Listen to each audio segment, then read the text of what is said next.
Thank you for clicking on this, the first of what I hope to be many videos of and about the Pokemon trading card game online. My name is Dave Coleman, and this video is sponsored by Top Cut Comics and Gaming. They have three locations: Chicago, Plainfield, and Loves Park, Illinois. You can find out all about them at topcutcomics.com and on Facebook. Just search for Top Cut Gaming and like their page to receive all the latest gaming updates for Yu-Gi-Oh!, Pokemon, and Magic.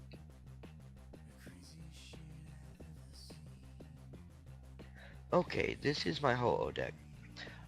First of all, before I get too far into it, as you can tell, my voice is a little rough. I'm a little sick, but I'm just getting this whole recording process figured out, and I wanted to get this done while I had a chance. So, bear with me, and we'll get through it.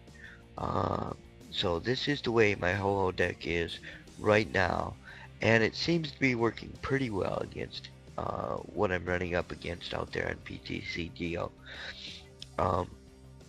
When I first built it, it was quite a bit different. I had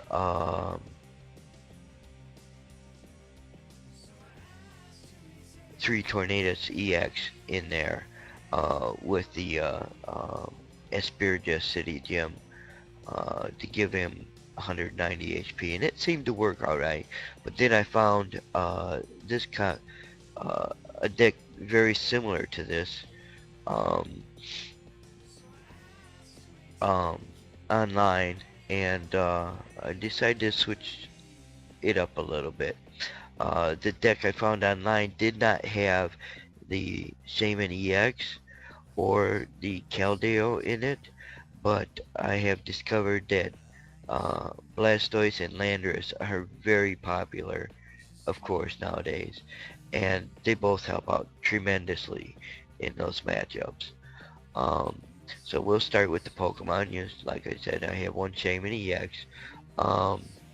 It's very difficult to know when to play this. You've got to have the energy switch so you can play it and then attack with it the turn you drop it. So the energy switch and the switch is pretty important. So like I said, it's very difficult. Sometimes you can buy a turn or two with it on the bench, but it's, at 110 HP, it's an easy 2 prizes, especially since Darkrai's are running a lot more Dark Claws nowadays. So, and then I've got, as you can see, 3 holes. It's very important to have that many in there. You could probably do it with 2, because I very seldom rebirth more than once or twice in a game. And starting and having 3 increases the number of times that you'll start with it, but you can usually recover from that with the super scoop ups and the switches, and any less than that and you won't be getting them when you need them. It's still kind of difficult to have both the Ho-Oh and the Ultra Ball or the Professor Juniper in your hand at the same time. So, and Keldeo EX is there just for Landorus. It's also a general good around attacker. You know, 1 water and 1 DCE, and you're hitting for 70, and you can bounce it in from anywhere. That'll, usually you want to have 2 waters on there so you can hit for 90. So, most of your EXs are then a 2 within 2 shot range. But even at 70 is good enough. Like on a Mewtwo, you hit a Mewtwo for 70, and then it's, easy bait with another one of your Mewtwo's, or even Sigilith. I'm finding that, 1 Sigilith is huge in almost every game, and it's not really so much that it attacks, but just the threat of having it out there means that they have to spend their resources to come with it up with a counter, or it's just gonna sit up there and win the game. Uh, and then two Terrakians, normal Terrakians. I'm not running Landris. I'm like a Terrakian because you can do more damage for fewer energies, and um, you're not giving up the two prizes. And it's,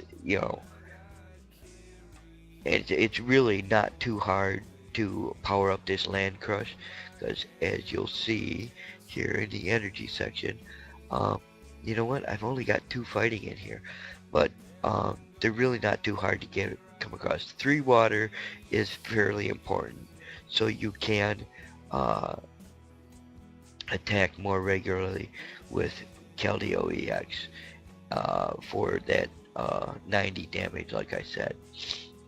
Uh, and then 2 psychic for the uh, Sigilith. It's real important to be able to threaten with him.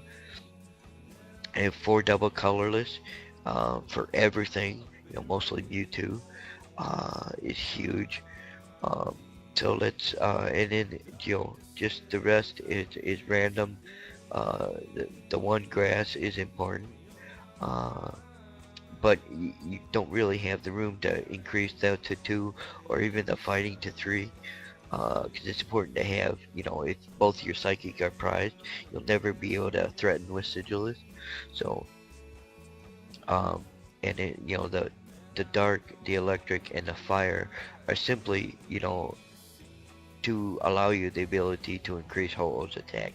And Ho-Oh can set up a decent attack, um, 4 for 80.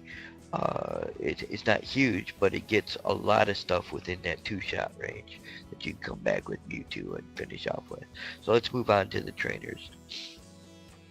Now, let's start with computer search. Just all around handy.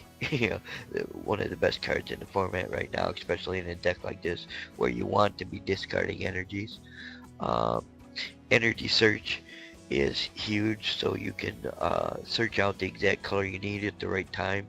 I'm finding searching for the fighting's most common, or the psychic, or even the water. And then 4 energy switch is very important. You have to have 4 because you almost always end up discarding one early, either from a Juniper, or you just don't have anything else to discard with Computer Search or Ultra Ball. For Pokemon Catcher, very, very important again. That's your whole game is about board control, and it's okay to go ahead and burn one early, just to buy you time. Um, 3 Super Scoop Up. It'd be nice to be able to fit 4 in here, but you just have to make room for something somewhere. So 3 Super Scoop Up. 2 Switch. Again, it'd be real nice to have a 3rd in here because you very often start with a Pokemon you don't want to, whether it's Shaman or Ho-Oh. Those are horrible starters, but you can usually recover with the Super Scoop Ups or in the switches. Again, a 1 Tool Scrapper. Again, it'd be very nice to be able to fit a 2nd one in here. Because there's, Dark Claw can be a real pain, and an Eviolite too, and it's kind of important. I'm noticing a lot more people are running um, Garbotoxin guy, and so it's nice. If you notice uh, that basic come down, to hang on to this. Do not, do whatever it takes to not get rid of that. And then 4 Ultra Ball is huge to be able to get the Pokemon you want and get the Ho-Ohs in the discard pile. Alright, so let's move on to the supporters. 3 Biancas. In this deck with so much discarding, Bianca is much better than Sharon. A lot of times I like to have like run 3 Bianca and 2 Sharon. Um, it, it all depends on the deck, but more and more Bianca is becoming better. 4 ends are very important. You know, ends just the best card out there now. Um, 4 Professor Junipers. Again, it's real important to get those Ho-Ohs and the energies in this ace card pile. 2 Skylas. Again, it'd be real nice if I had room for a third, but I don't. And 2 Eviolites. Um, Absolutely necessary to protect your Mewtwo's from a counter Mewtwo. So that's it. That's my deck, and thank you for watching.